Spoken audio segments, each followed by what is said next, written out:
Olá, bem-vindo, bem-vinda, bem-vinde. Eu sou Vitor Taveira, jornalista do Século Diário. Estamos aqui em mais uma edição da Entrevista do Século, né, que está sendo diretamente transmitida do Estúdio 42B, no centro de Vitória. Lembrando que essa entrevista e outras você pode assistir no canal Século Diário no YouTube. Siga nosso canal, né, aperte o sininho aí para receber as atualizações. Também pode ouvir em podcast em plataformas como Spotify, Google Podcast e outras. Siga a gente por lá também, se você preferir, né, ouvir. Hoje o tema é A Juventude Negra Quer Viver. E temos como convidado aqui Felipe Lima, 23 anos, graduando em Ciências Sociais pela UFES, morador do Território do Bem, em Vitória, integrante do coletivo Afronta e atual presidente do Fórum Estadual da Juventude Negra no Espírito Santo, o FEJUNES. Bem-vindo, Felipe, obrigado pela presença. Primeiramente, queria que você se apresentasse aí um pouco, contasse um pouco para nós, né, do que te trouxe para essa luta. Primeiramente, eu gostaria de agradecer também ao convite. É um prazer estar aqui com vocês para falar um pouco, né, acho que sobre a luta do Fórum Estadual da Juventude Negra e começar um pouco, né, sobre essa trajetória. Bom, o que traz a luta, né? Eu acho que, cara, nascer negro no Brasil uma situação complicada, assim. Eu não tô como o Djonga, né? Depois que eu superei ser preto no Brasil, eu ainda não superei, cara. E eu acho que são as várias situações que foram acontecendo durante a vida. Eu acho que a minha trajetória, vim de uma família negra, minha família, uma parte da minha família por parte de pai é de maranhenses, então são todos negros. E então desde criança eu fui incentivado a ter essa consciência racial e sendo, né, um estado do Nordeste, eu nasci no Pará, então vi muitas desigualdades. Tive que fazer, né, esse processo de êxodo cedo até o Sudeste em busca de emprego e, enfim, uma condição de vida, né, entre aspas, melhor. E aí chego aqui no Sudeste, me deparo com mais problemas, mais desigualdades. E aí eu entro na universidade e um dia, no primeiro dia que eu entro na universidade, eu me deparo com um rapaz falando sobre movimento negro, uma palavra que eu nunca tinha ouvido falar na vida. E quem era essa pessoa? Lula Rocha. Lula Rocha. Era Lula Um Rocha, dos fundadores do FEJUNES, né? um dos fundadores do Feijões, que estava lá falando sobre o movimento negro. E aí, a partir daquele momento, vem um estalo assim na mente, cara, existem então pessoas que compartilham disso, eu acho que dessas reivindicações, desses dilemas e querem fazer alguma coisa para mudar isso. Quero conhecer esse movimento. E aí, a partir disso, eu começo a me engajar nos movimentos e estamos aí. Estudando ciências sociais também, né? Um campo bem fértil, né? A gente estava até falando semana passada, né, com a professora Luizane, da psicologia, dessa questão do próprio embranquecimento, né, das ciências diversas, né, da universidade. E eu lembro até que alguns anos atrás os estudantes de ciências sociais, né, fizeram uma carta, impressionaram o departamento para que se incluísse, né, autores negros e negras, né, no próprio currículo, né? Isso é um sinal de uns tempos que estão assim começando a mudar, de uma mudança que vem às vezes de baixo mesmo, né? Vem contra essa estrutura Sim, montada, né? eu acho que uma coisa interessante, só para fazer um comentário nisso que você coloca, entrando no curso de Ciências Sociais, eu tive uma oportunidade de estar em um terreno convivendo com muitas pessoas que foram fundadoras dos primeiros coletivos de estudantes negros dentro da universidade. Então, as Ciências Sociais, eu acho que foi assim um local onde eu tive essa oportunidade de me encontrar, porque já haviam pessoas que estavam ali lutando antes de mim, né? João Vitor, da Penha Coletivo Santos, do Negrada, Coletivo né? Negrado, entende? Tipo assim, Tamires, Washington, Que Larissa. pegaram o caso do professor Malaguti, né? Que foi Exatamente. caso de Um racismo caso dentro de de sala de aula. racismo dentro de sala de aula, que fazem parte das primeiras turmas de cotistas dentro da UFES. Então, acho que isso é importante, né? Destacar que os estudantes negros, a partir do momento em que eles começam a ingressar de fato, porque antes eram uma minoria, eles também começam a se organizar. Eles também começam a fazer resistência e fazem isso que você falou. Começam a perceber que a universidade é um local embranquecido, onde os pensadores intelectuais negros, eles são ignorados pela academia. né? O que, por exemplo, a Sueli Carneiro e outros autores vai tratar como um epistemicídio. E de fato, cara, isso está muito presente, assim, né? Se não fosse a luta desses estudantes, nós não teríamos, por exemplo, na nossa grade curricular, Bell Hooks, nós não teríamos Lélia Gonzalez, entre outros inúmeros autores, que às vezes foram os alunos que apresentaram aos professores, inclusive. Ainda acontece isso, né?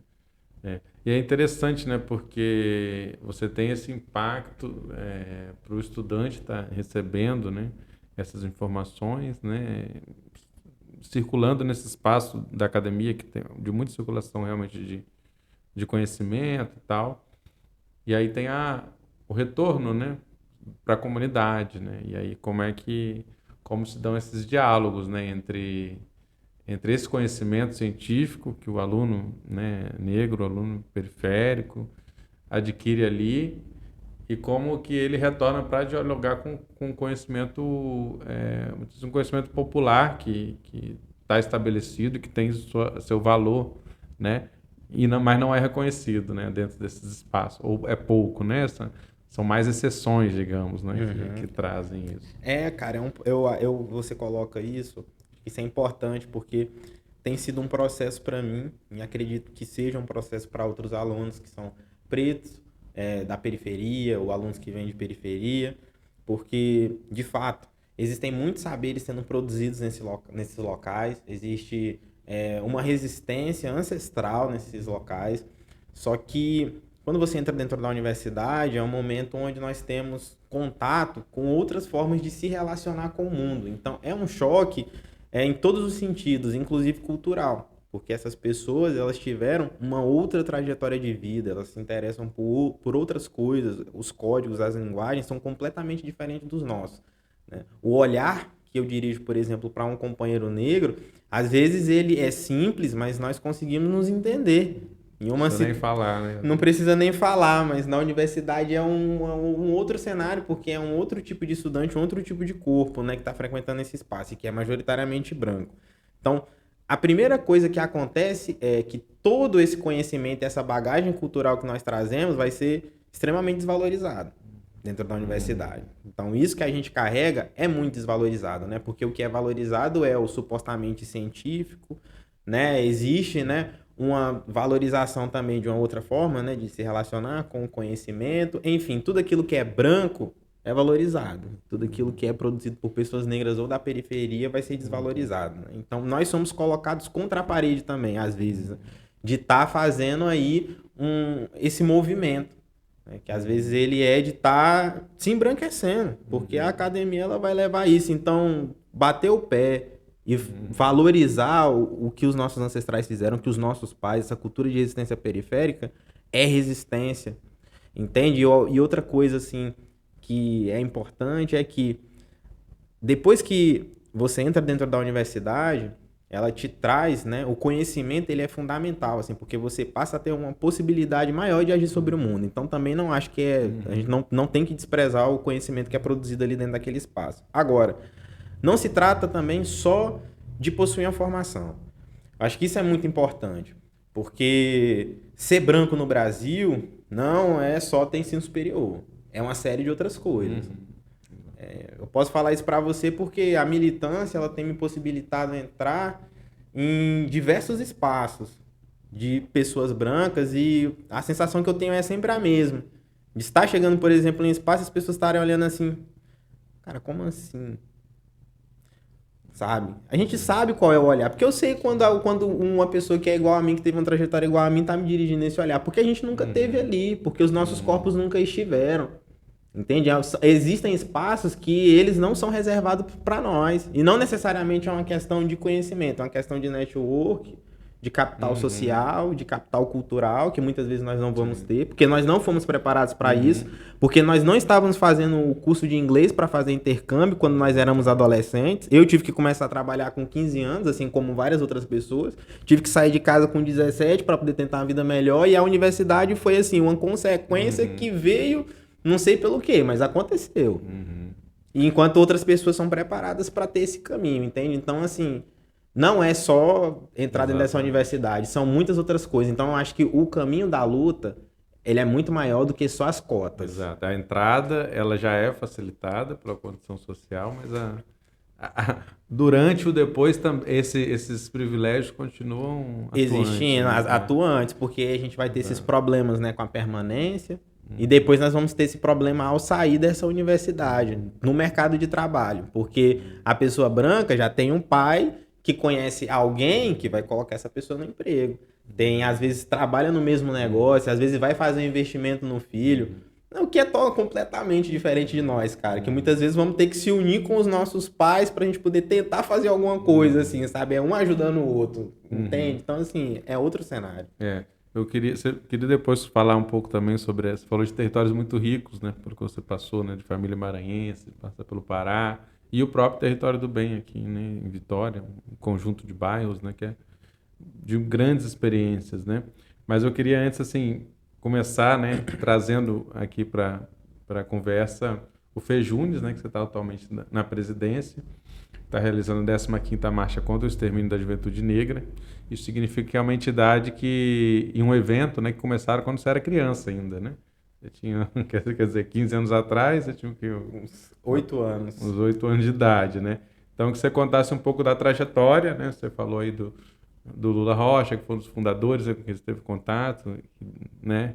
Faleceu, deixou muitas saudades aí, né? Muita, como é que fala? Muitas experiências, né? Muito conhecimento, foi o que formou, um grande formador de uma geração. Passou por outros momentos, acho que teve um momento breve até de uma interrupção, depois tem uma reativação, né? Que aí passa a Crislane, Zeferina, quer dizer, são gerações que vem passando, né? Então, eu queria que você contasse um pouco do Fejunes, quais são os motivos de criação e por que ele permanece ao longo desse tempo, né? E dessas gerações. Uhum. Bom, o Fejunes ele é criado ali em 2007, ele é fruto de uma articulação nacional de entidades de juventude do movimento negro. E aí são criados, é deliberado no ENJUNE, que seriam criados, que é o ENJUNE seria esse Encontro Nacional de Juventude Negra, que seriam criados fóruns estaduais de juventude negra, né, no Brasil. O Fejunes ele surge lá em 2007, depois de um encontro que teve lá em Colatina. A partir disso, com diversas coordenações, e aí a galera começa a se organizar, e uma das primeiras ações é a criação da Marcha contra o Extermínio da Juventude Negra, porque naquele momento o Espírito Santo ele tinha, não que ele não tenha, mas os índices de homicídios eram altíssimos. Durante um tempo, a cidade de Serra e alguns bairros chegaram a ser considerados os bairros mais violentos do Brasil. Então, assim, era uma situação de extrema vulnerabilidade da juventude negra. E a marcha ela surge nesse sentido. E é interessante porque o que nos mantém até hoje, costumo dizer que o movimento negro, por mais que ele seja um espaço de afirmação de identidade, não é um espaço onde nós se reunimos simplesmente porque gostamos uns dos outros. Cara, a gente se reúne, a gente luta porque existe racismo. Porque as pessoas morrem por causa disso. Porque as pessoas elas estão sendo assassinadas. A gente vai há 15 anos às ruas porque a violência ela continua acontecendo. E é isso que nos move, a realidade. Porque ela é objetiva. Porque a bala da polícia continua nos atingindo. Porque eu cresci sendo afetado por essa violência, perdendo amigos e outras pessoas também. Então, não necessariamente foi aquela militância direta do Fejunes. Eu estava em um outro lugar. Mas tive experiências muito parecidas com as pessoas que estavam aqui e companheiros que hoje são do movimento negro, porque nós fomos afetados por isso. Então, acho que a primeira coisa existimos, né, durante esses 15 anos por conta disso, porque o racismo ele continua presente. Porém, acho que por outro lado é uma trajetória de luta e de resistência muito bonita, porque de fato passaram várias gerações dentro do Fejunes. O Fejunes ele foi um espaço formativo de muitas lideranças do movimento negro aqui dentro do estado. Eu considero que é um espaço onde nós podemos ter autonomia e nós temos assim uma possibilidade de desenvolver coisas que em outras circunstâncias nós não teríamos. Não é uma organização, um fórum né, para os jovens, né, dos jovens, né? Quer dizer, Isso a construção aí. é feita pela juventude e precisa ter essa renovação, né? Esse é um grande desafio para vários movimentos. Com certeza, porque é até 29 anos, né? Então, assim, chega um momento em que nós temos que Tem que se sair, aposentar. temos que se aposentar e deixar para a outra galera, juventude. para outra juventude continuar. Mas eu acho que isso é interessante também, porque você traz a possibilidade de outras pessoas passarem por isso, passarem por esse momento formativo também. Eu acho que é uma hora de você aprender também, né? Vão acontecer erros, né, durante essa trajetória, vão ter acertos, mas isso é importante, cara, porque durante muito tempo foi negado. Então, assim, eu acho que tem se consolidado como um espaço durante esses 15 anos por causa da relevância, né? É um movimento de extrema relevância. Assim, eu converso com companheiros que estiveram lá atrás, assim, e as pessoas, elas têm um orgulho muito grande de ter feito parte dessa história e de ver essa história continuando. Eu noto que existe uma valorização muito grande disso, sabe? Porque é trabalho, né? O Lula, ele vem junto com a galera, eles plantam uma semente, né? E aí isso cresce, isso se torna maior, depois vem outras pessoas, depois vem a Crislane também, e assim, o Fejunes, ele vai criando um corpo, e aí a gente vai, né, se desenvolvendo, e novas juventudes vão passando, e aí agora vem a gente, daqui um tempo a gente sai e entram outras pessoas, sabe? Então, assim, eu acho que isso é interessante, né? Porque cria uma cultura de resistência e rompe com vários preconceitos que são introjetados em nós desde quando nós, né, nascemos, que é que nós não somos capazes, de que nós não podemos se organizar, que nós não podemos construir outras possibilidades de vida, de luta e de resistência. O Feijão está aí para provar que isso não é verdade e que a juventude consegue sim pensar em novas possibilidades e produzir coisas muito potentes. Não só a marcha, mas inúmeras outras ações.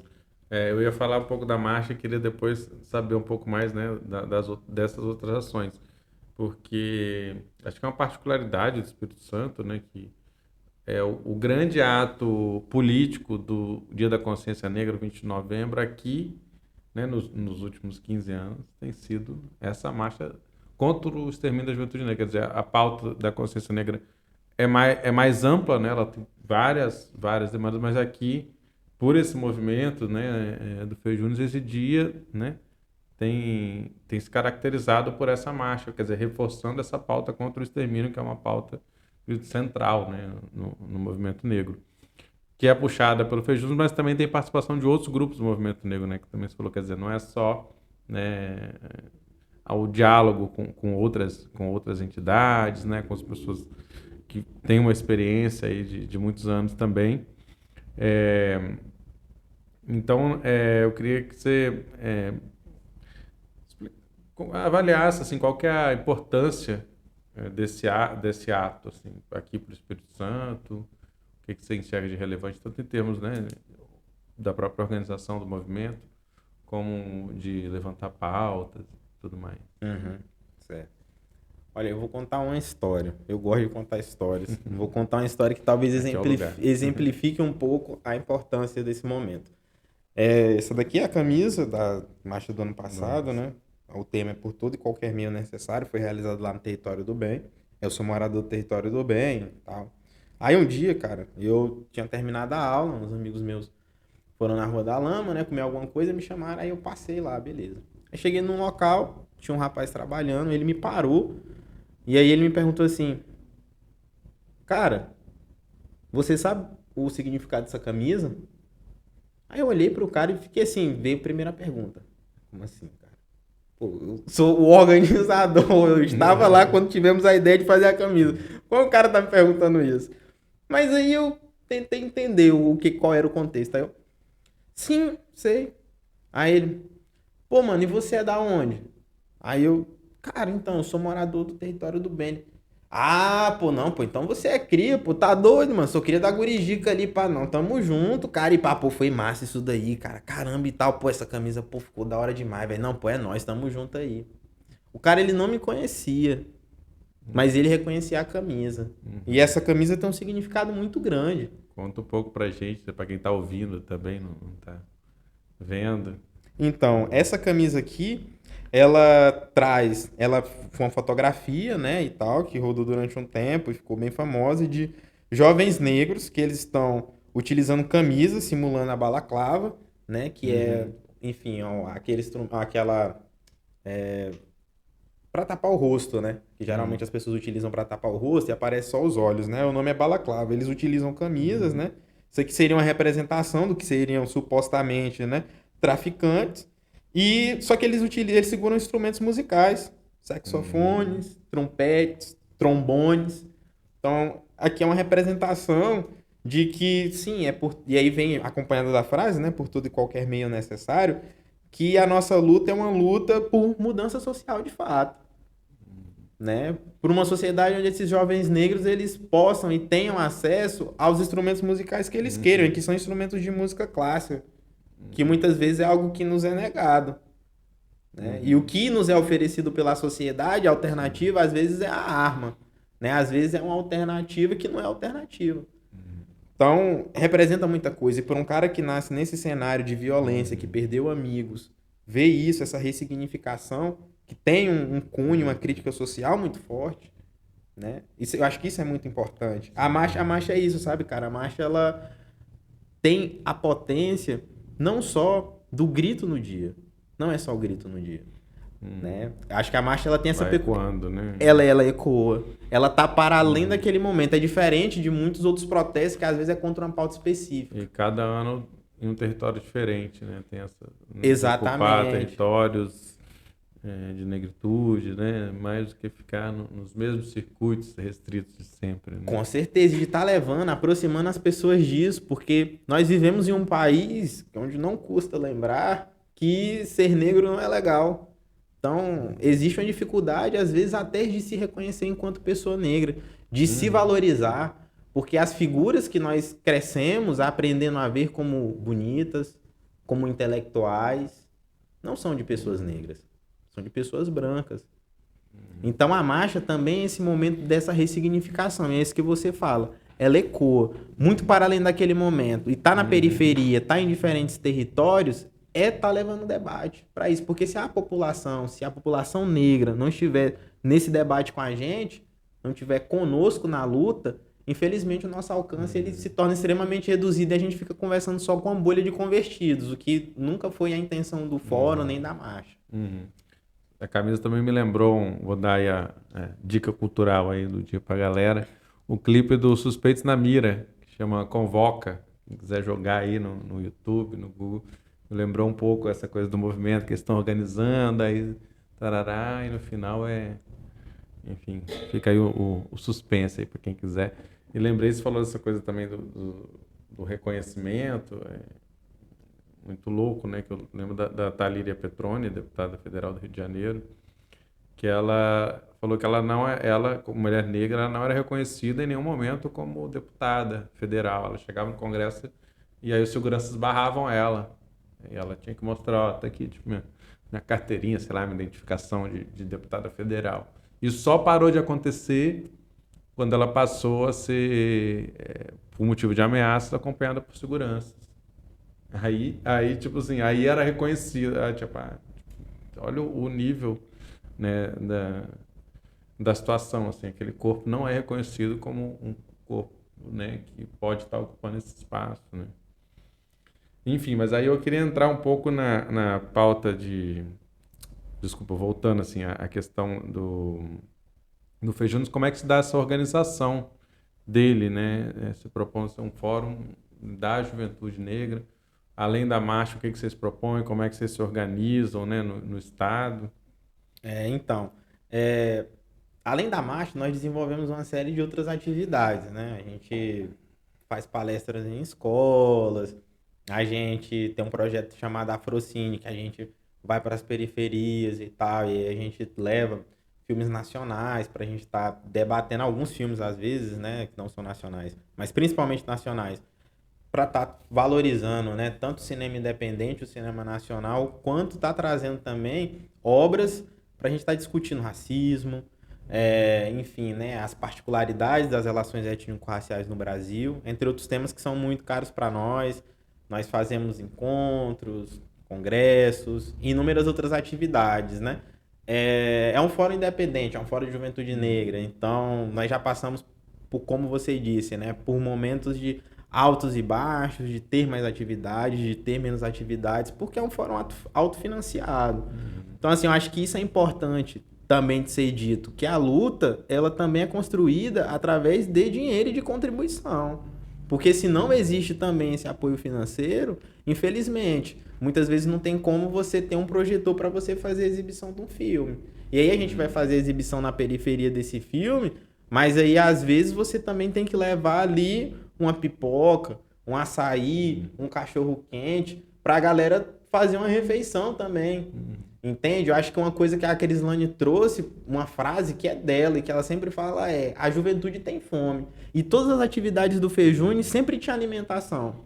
E aí eu acho que são coisas que às vezes para uma outra entidade não faz diferença, mas para nós faz, porque às vezes a galera mora longe, não tem esses recursos e tal para estar fazendo muitas vezes, nossa, uma alimentação equilibrada e tal, e ali tem que ter comida, cara. E é isso, sabe? Então assim, é difícil, né? A gente constrói tudo isso apesar dessas dificuldades. Atualmente, o Fejunes ele mudou, né, ao longo dos anos. Antes era uma coordenação, depois o Fejunes passa a ter uma presidência e atualmente ele é organizado com presidência, secretaria-geral, diretoria de finanças e diretoria de comunicação. Aí, no caso, né, são realizadas eleições a cada 2 anos para os mandatos, né? Atualmente a gestão é a gestão IBAMBI, que é a gestão 2021-2022, e eu sou o atual presidente, no caso. E aí a gente se organiza no estado inteiro. Então, nós temos alguns núcleos espalhados, né? São Mateus, Anchieta, enfim, a gente desenvolve outras atividades também. A gente tenta, né, fazer isso, tenta chegar no interior, o que também não é uma tarefa fácil, né? É difícil, né? É uma tarefa difícil, principalmente pensando nessa questão dos recursos, do financiamento, etc. Então, assim, eu acho que é isso também, né? É sempre uma superação, né? Porque é apesar das dificuldades. E às vezes as dificuldades da própria realidade, né? Se já é difícil na Grande Vitória, né, organizar os movimentos, estar pautando, tendo, por exemplo, né, a UFES, o IFES, quer dizer, são entidades também que são presentes onde as pessoas se organizam, né, por meio de movimento estudantil e tudo mais. Enfim, no interior é mais difícil, vocês têm mais conservadores em algumas regiões. Principalmente aqui no Espírito No Santo. sul do estado, especialmente, né? É muito difícil, cara. Locais onde às vezes esse debate ele ainda não é tão explícito, né? Às vezes você tem uma implementação bem mais ou menos da Lei 10.639, né? Que é ensino da África e tal, da história e tudo mais. Então, assim, existem muitas barreiras, né? Quando você pensa no interior desse estado. Sem falar que mesmo aqui na Grande Vitória, é um desafio todos os anos realizar a marcha. É sempre um desafio, cara, porque é diferente. No Brasil, quando você chega para qualquer organização, instituição e você fala que é uma coisa voltada para a questão racial, existe sempre uma desvalorização como se esse fosse um problema menor. Parece que o Brasil não é o país com maior população negra fora da África. Parece que a maior parte da população negra se encontra em situação de vulnerabilidade. Parece que quando nós falamos de desigualdade, de pobreza no Brasil, nós não estamos falando de população negra, mas nós estamos. Entende? Então é extremamente complicado aqui fazer esse tipo de evento por conta dessa desvalorização, dessa falta de apoio, que tem mudado recentemente, isso é bem verdade. Temos instituições parceiras muito importantes, mas a gente sempre tem que batalhar com isso, porque parece que os nossos eventos, construídos pela juventude, é como se faltasse alguma coisa, sabe? Precisássemos de uma pessoa branca ali para dizer que nós podemos para as outras E pessoas. ainda sendo jovens, né? Quer dizer, aquela desconfiança. O jovem vai saber fazer, vai poder fazer. Exatamente. Apesar dos 15 anos de história. Apesar dos 15 anos de história e das diferentes gerações de juventude, né? É como se precisasse sempre de uma palavra ali que tivesse trazendo. Não, eles conseguem, eles podem, né? Mas é incrível, sabe? Assim, mas para se virar na vida, nós somos plenamente capazes. Para dar conta das nossas dificuldades a partir dos 14, 13 anos de idade, nós podemos, né? Mas para realizar um ato falando das nossas dores e auto se organizando, e nós fazemos todos os anos, e provamos que temos mais do que competência para isso, ainda assim, você bate nas portas, muitas vezes, de instituições, pede apoio, fala da relevância. Ah, não dá. Ah, é difícil. Ah, não consigo. E acho que a maior resposta vem na rua, né? As pessoas muitas vezes não comparecem. Mas a gente também, por outro lado, tem tido um avanço na luta e tem muita gente comparecendo assim, mas é isso, né? Falar de negritude no Brasil, cara, não é fácil. E quais você considera, assim, as principais pautas, pensando, principalmente, né? Ano que vem, né? Já que estamos quase terminando um ano, mas assim, terminando esse ciclo, né, de um governo muito desfavorável para o campo popular, né, e não só para o campo popular, né, para diversas áreas, governo Bolsonaro. É, os desafios aí para a juventude negra, eu, digamos assim, pensando a nível nacional, mas como é que isso se repercute também para o Espírito Santo, né? Uhum. Olha, eu acho que o máximo que dá para fazer aqui, pensando no tempo que nós temos, é dar uma pincelada rápida, porque poderíamos conversar, acho que durante horas sobre isso, que os desafios são enormes. Olha, eu acredito que vão haver muitos desafios, principalmente por ser um governo de coalizão, onde você tem diversos espectros políticos que eles vão estar presentes nessa composição. Então, não eu particularmente, né, não espero que seja um governo só de vitórias. Eu acho que nós vamos também ter, em alguns momentos, que fazer a crítica. Nós vamos ter, em alguns momentos, que fazer tensionamentos. E eu acho que isso é fundamental, porque nós precisamos defender os nossos interesses, sabe? Mesmo que seja, às vezes, dentro da própria esquerda, mas os partidos políticos no Brasil, historicamente, eles tiveram inúmeros momentos onde as pautas raciais poderiam ter avançado mais e não avançaram. Então eu acho que é isso. Eu acho que nós teremos uma abertura que vai ser muito maior, mas nós vamos precisar estar presentes, reivindicando os nossos direitos, cobrando por avanços. Se agora nós temos cota na graduação, queremos cota na pós-graduação também, queremos cota nos concursos públicos. Nós queremos garantir a permanência dos estudantes pobres e periféricos que entram dentro da universidade.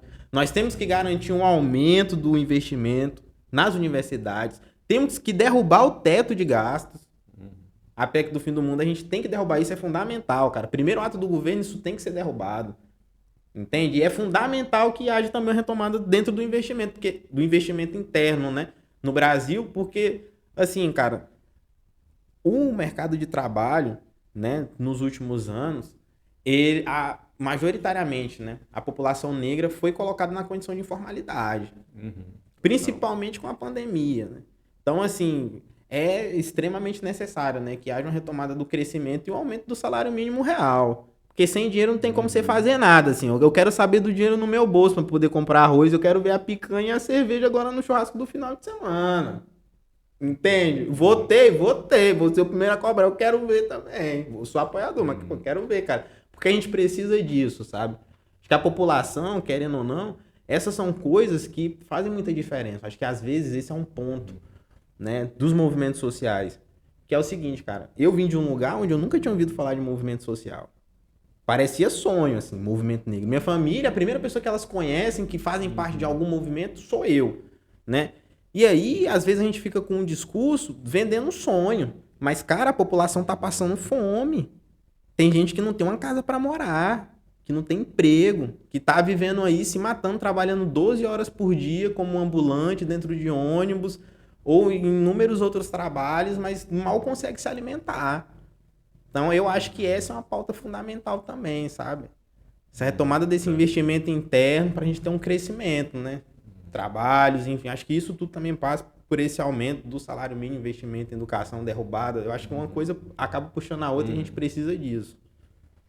E aqui no Espírito Santo, como é que você avalia a atual gestão do Renato Casagrande? Quais as expectativas aí para o novo governo, né? Que começa em 2023. Uhum.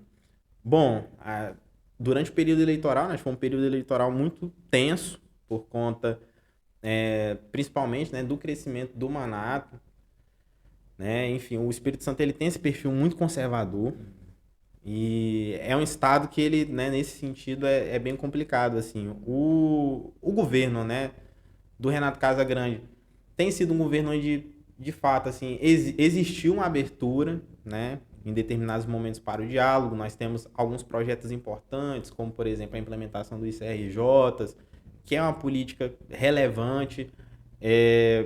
Porém, né, durante esse período também tivemos vários problemas, principalmente com a segurança pública, né? E não só com a segurança pública, mas eu acho que alguns problemas também, né, como, por exemplo, dentro também da educação, alguns problemas também com investimentos na área da cultura, né? Enfim, eu acho que, tendo em vista a perspectiva eleitoral que nós tínhamos, sem dúvida. Acho que a vitória eleitoral ela foi muito importante.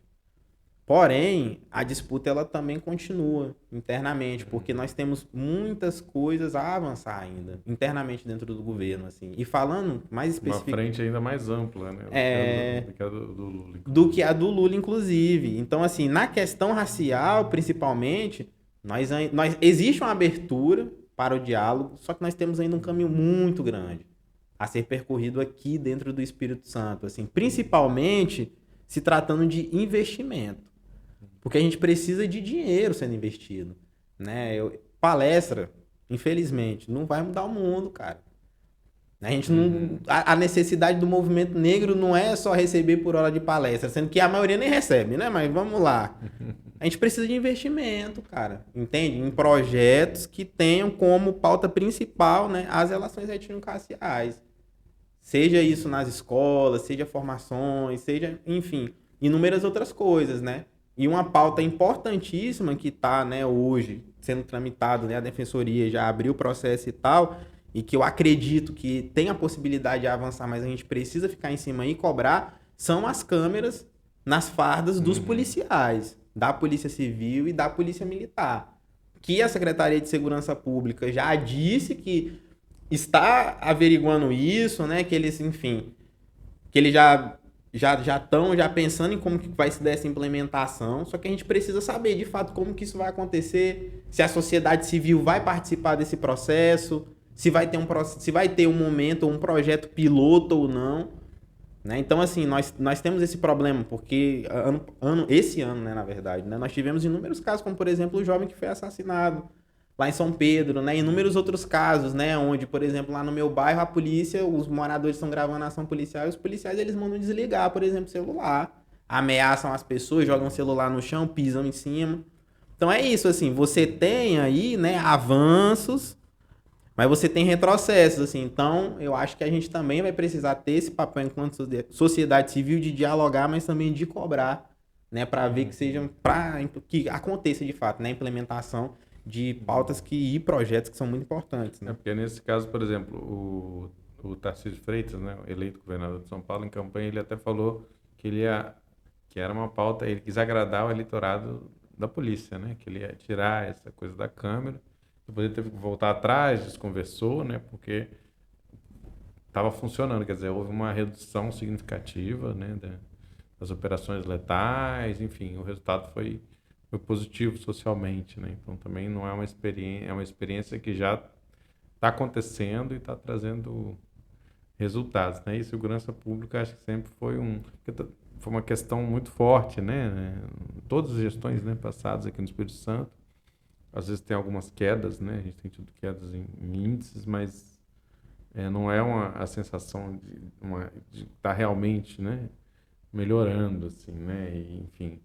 E por mais que se abram diálogos, às vezes, pela Secretaria de Direitos Humanos, por exemplo, uma secretaria com uma atuação limitada, né, em termos orçamentários, por exemplo, que você falou, né, talvez não consiga fazer as grandes políticas necessárias para transformar essa realidade, né, Sim, social. e abarca muitas áreas que são diversas, né? A Secretaria de Direitos Humanos é um grande guarda-chuva, porque ali você vai ter, né, a questão racial, de gênero, entende? Aí você vai ter de direitos humanos, de fato. Então, assim, é uma secretaria que ela dialoga com inúmeras pautas que são importantes. Cada uma delas, né, exige orçamento, exige equipe, né, exige um direcionamento de políticas públicas específicas.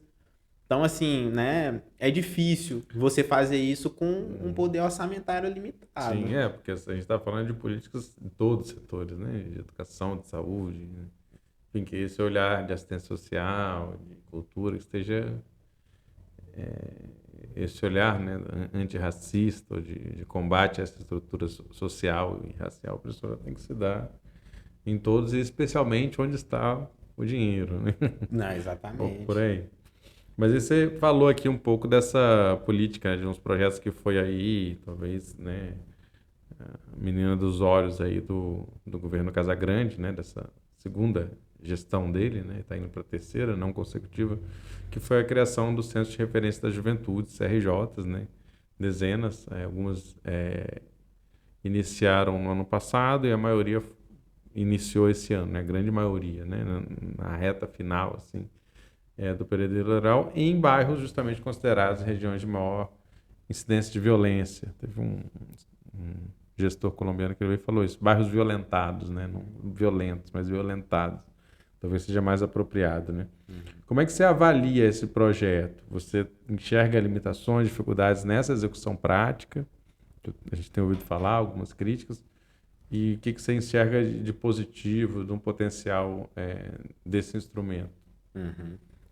Bom, o CRJ, por ser uma política pública que é de implementação muito recente, ano passado, quando nós realizamos a primeira marcha, existiu um diálogo do Fejunes com o Centro de Referência da Juventude. Exatamente por isso que você falou, por eles estarem sendo implementados em bairros que são, né, bairros que fazem parte do programa Estado Presente, aqui do Espírito Santo, que são bairros, né, caracterizados por isso, né? Alto índice de homicídios, né? Bairros que são extremamente, como você falou, violentados. Então, por existir já essa implementação com base nesse perfil e pelo Fejunes desenvolver atividades que são voltadas, né, no combate ao extermínio, que dialoga, né, com a violência policial e todas essas coisas, nós fizemos um diálogo. À época, tinham só 2 CRJs que estavam em funcionamento, o de Terra Vermelha, que foi o primeiro, né, e o de Fio Rosa, mas naquele momento ele ainda estava passando por reformas estruturais, então assim, estava ainda bem inicial ali o CRJ. E aí, então a gente tem o quê? Cerca de 1 ano de implementação. Então, de fato, por ser uma política pública nova aqui no estado, você tem alguns problemas, né, nesse processo aí de implementação, de estar dialogando com essa juventude desses bairros periféricos que possuem muitas especificidades. Então não é fácil, cara, estar desenvolvendo esse trabalho, né? Acho que principalmente porque a universidade, os cursos superiores, eles não te preparam muitas vezes para a realidade que você vai encontrar ali, para você estar convivendo com esse jovem que vai frequentar esse espaço. Entende? É um outro cenário. Muitas vezes não é o jovem que estudou com esse profissional dentro da universidade ou dentro da faculdade.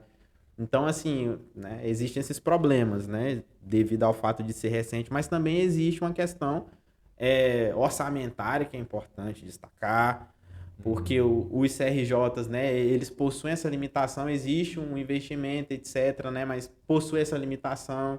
Então, é uma política pública, né, recente. São projetos que estão sendo implementados agora no interior, ainda está no momento assim de decisão de como que vai ser os próximos passos, se serão em parcerias com a prefeitura, se isso vai ser mantido com o governo do estado. Isso daí, cara, abre margem para inúmeras coisas, né? Porque como que vai ser essa gestão daqui para frente? Será que esses jovens que estão sendo atendidos, eles vão ter de fato espaço para eles estarem pensando como que esse espaço vai ser construído ou não? E esses educadores sociais que estão lá dentro, como é que fica esse diálogo com as organizações não governamentais que estão fazendo a gerência? Né? Porque às vezes existe, né, alguns atritos nesse sentido, né? De alguns educadores que fazem parte do território e de algumas organizações não governamentais que estão fazendo essa gerência.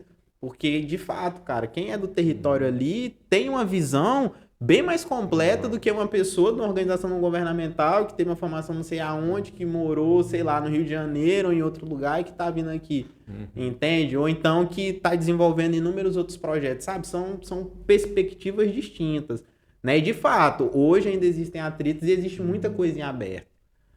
Eu acho que, assim, disputa ainda, é um espaço que está em disputa. Mas já nesse ano de 2022, como você falou, ano passado estava começando, já adquire um outro papel nesse processo de organização da marcha? Alguma participação mais ativa? Sim, não, de fato, esse ano, né, na organização da marcha a gente tem tido um apoio dos CRJs no sentido de dialogar com o evento em si, com a nossa proposta.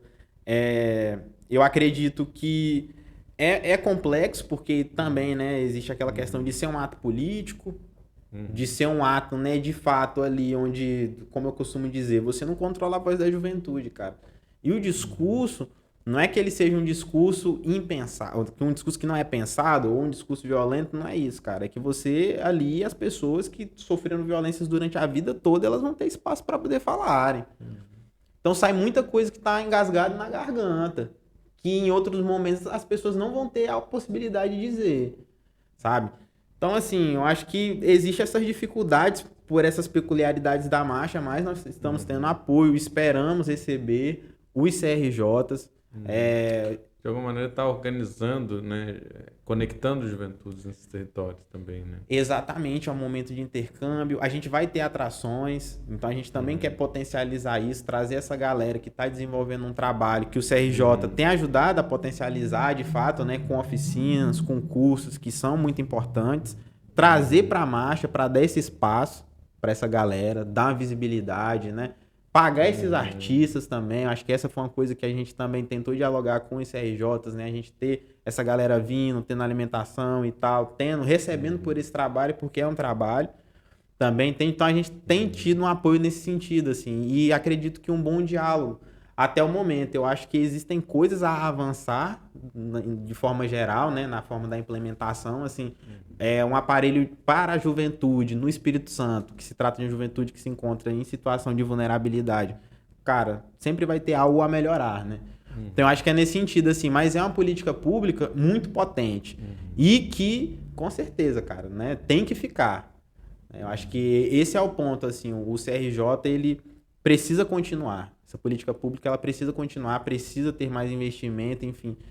E que não aconteça o que aconteceu, por exemplo, com o CRJ de Vitória. Só para deixar claro, né, que o programa vai ao ar antes, né, da realização do ato, que é sábado, dia 19 de novembro, às 14 horas, não é isso? Isso. Saindo do centro de Vitória, né? Praça Costa Pereira. Praça Costa Pereira, exatamente. Então fica o convite para quem estiver assistindo aí, né? E para quem assistir depois também, fica aí também o registro, né, da realização.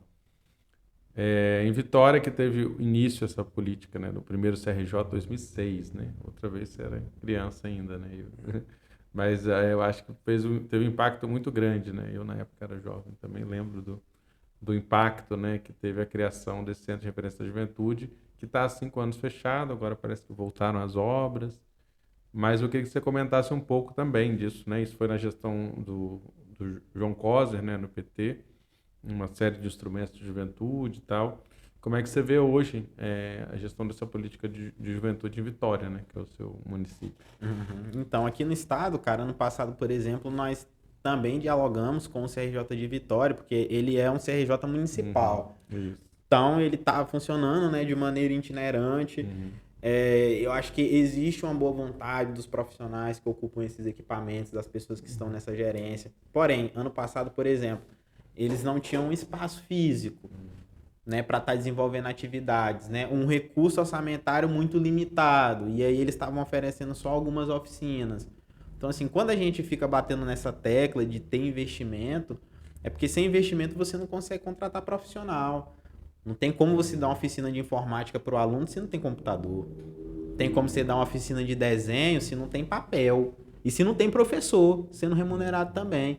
Entende? Então, aqui no município de Vitória, nós vivemos, né, um processo de implementação de vários equipamentos muito importantes, né? Tanto CRJ, Casa de Juventude, Odomodê, que são instrumentos que até hoje são muito importantes. Sim. Porém, vivemos um momento de alguns retrocessos, né? Digamos assim, estou sendo aí utilizando muitos eufemismos, não sei nem como é que dá para chamar isso, porque foi um processo de sucateamento total dos equipamentos de juventude. Eu não sei se, assim, a leitura que eu faço é que tenha sido, assim, uma tentativa de acabar com esses espaços, de fato, de pôr um termo, né, na existência dessas políticas públicas, e a sociedade civil foi muito importante, cara. O grito da cultura, inúmeras outras manifestações aí da galera cobrando, né, fazendo enfrentamento direto, porque se não fosse isso, eu não tenho nenhuma dúvida que a atual gestão municipal não teria escrúpulos de acabar com esses espaços, ou então de fazer o que fez, por exemplo, com o CRJ, que foi o quê? Foi reduzindo o investimento, o número de profissionais, depois tornou itinerante, né? E aí daqui a uns dias existe uma substituição do espaço para ser utilizado como outra coisa, e aí pega os últimos profissionais que restaram lá e remanejam eles para outra área da prefeitura. CRJ ele era um espaço inteiro, né? E uma parte dele foi dedicada ao restaurante popular, né? Mas o edifício foi comprado pela Prefeitura de Vitória, ainda na gestão do Coser, né? O restaurante popular foi um instrumento também muito importante que também está fechado, né? E aí o fechamento, inclusive, é anterior à atual gestão, né? Na gestão de Luciano Rezende. E agora a gestão de Pasolini também ficou no imbróglio ali, né? Da reforma, que o dinheiro não estava, que o dinheiro não tinha, enfim, agora começou a andar. Mas a Casa de Juventude também ficou fechada, né? Também ficou para reformas. E bom, o Mucane também é um espaço importante, né, de cultura do povo negro aqui do Espírito Santo, mas já está em gestão da Secretaria de Cultura, né, não da Secretaria de Cidadania e Direitos Humanos. Mas, enfim, o Odomodê saiu no Século Diário várias vezes, né, teve cortes, né, acho que quase que metade do recurso. Você inviabiliza uma série de políticos, como você bem ressaltou, né? Mas, enfim, é curioso, né, observar também, né, Vitória como sempre foi nesse motor de políticas e agora a gente vê uma série de retrocessos. Mas assim, já caminhando para o final, eu queria que você comentasse um pouco sobre o território do bem, né? O que é o território do bem, o que você vê de potência nesse espaço, né? Que tem sido um espaço também de formação de muitos quadros também, de muitas pessoas ativas, de muitas histórias, né? O que você guarda aí de mais especial nessa região? Uhum. Então, cara, o, o território do bem, assim, ele, como você destacou, né? Ele tem sido um espaço de fato de formação. Eu acho que, antes de tudo, de ressignificação, porque durante muito tempo foi tratado pela mídia capixaba como um local somente de altos índices de criminalidade, onde supostamente as pessoas que ali viveriam seriam todas criminosas ou algo do gênero, e zero destaque para muita coisa que estava sendo desenvolvida ali no território pelos moradores. Então, esse nome Território do Bem, ele já tem uma simbologia muito grande. Em Vitória e no Espírito Santo em geral, os territórios periféricos, eles têm uma trajetória de resistência muito longa, cara. Os morros daqui de Vitória, as primeiras ocupações, os mutirões para estar fazendo os barracões. Então, existe uma cultura, de fato, de resistência aqui, que ela é muito antiga e que ela vem muito antes de nós e que ela não está presente só no território do bem. Eu acho que o território do bem, ele tem tido um destaque maior por conta de algumas figuras de destaque dentro da política capixaba, que tem ganhado mais voz, né, de uns anos para cá, por conta de trabalhos de organizações não governamentais que ele é desenvolvido, né, por conta desse foco da mídia capixaba também, né, em sempre estar falando de criminalidade, de existir essa tentativa de ressignificação. Mas eu percebo que não só no território do bem, mas nos territórios periféricos em geral, tem muita coisa potente sendo produzida. Eu acredito que ainda existe, Vitória, eu costumo dizer, o Espírito Santo. É um lugar muito bairrista. Então, às vezes, nós se restringimos muito nas nossas iniciativas. Eu gosto muito do meu bairro, de estar no meu bairro, conheço a galera. Então, pô, é massa, né? Você tem essa fluidez, assim, esse diálogo bom com a galera da sua comunidade. E, às vezes, acabamos se fechando muito nisso e dialogando pouco com outros territórios. Às vezes, não conhecemos iniciativas que também são muito antigas ali, etc. E que, infelizmente, né, você sabe como que a mídia funciona, né? Então são muitas vezes iniciativas que não têm destaque nenhum, anônimas, mas que estão acontecendo. Então acho que a diferença do território do bem para esses locais é isso, mas eu gostaria de destacar que existe muita coisa potente, cara, sendo produzida pela periferia. E acho que é isso, falta um pouco mais de diálogo dos movimentos sociais em geral, para a gente conseguir potencializar essas ações. Que o próprio nome Território do Bem, quer dizer, vem de uma sugestão, né, como você falou, para desestigmatizar, né, dos próprios moradores. E ele foi proposto, né, para que seja oficializado isso, né? Na Câmara de Vereadores houve uma rejeição muito grande, uma dificuldade muito grande de uma coisa assim Simples. simples, né, tipo, e simbólica e com tudo que representa, quer dizer, uma demanda Da da população. população que os vereadores, né, hoje a maioria de direita, torceram o nariz, dificultaram, enfim. Mas é um pouco isso. Queria ouvir aí seus comentários finais e talvez que você falasse um pouco aí do que mais te orgulha nessa trajetória aí dos seus 23 anos. Uhum. Bom, primeiro eu gostaria de agradecer ao espaço.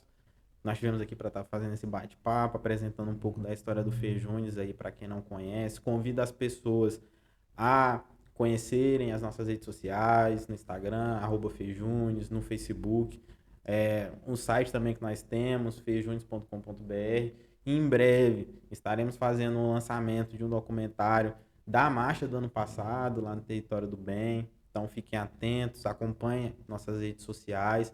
Também deixo o convite, reforçando, o convite para a marcha que vai acontecer nesse sábado. E o maior orgulho que eu tenho nessa caminhada é de ter sido muito privilegiado. Eu considero que a vida ela me deu um privilégio muito grande de conviver e de lutar ao lado de pessoas fantásticas. Quem compõe o Fejunes hoje, né? Não vou citar nomes porque são muitos nomes, mas todos os nossos companheiros assim que são pessoas incríveis, muito potentes e que têm carregado esse movimento juntos, ombro a ombro, né?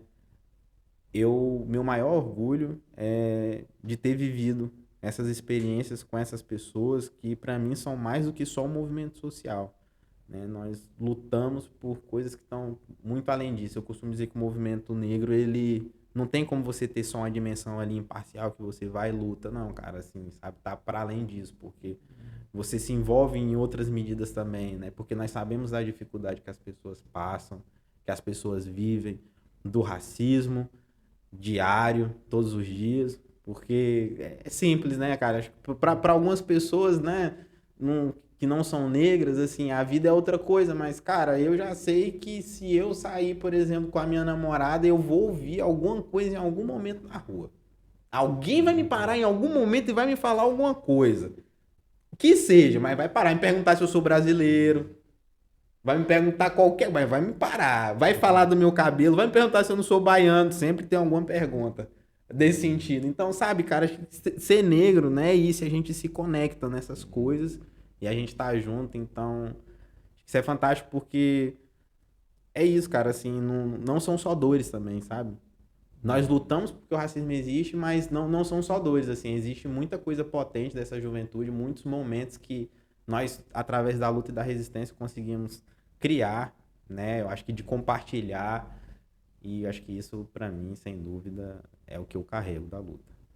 Beleza, obrigado, Felipe Lima, presidente do Fejunes. Essa foi a entrevista do século, produção e locução Vitor Taveira, apoio técnico do Cauã Elmer, estúdio 42B.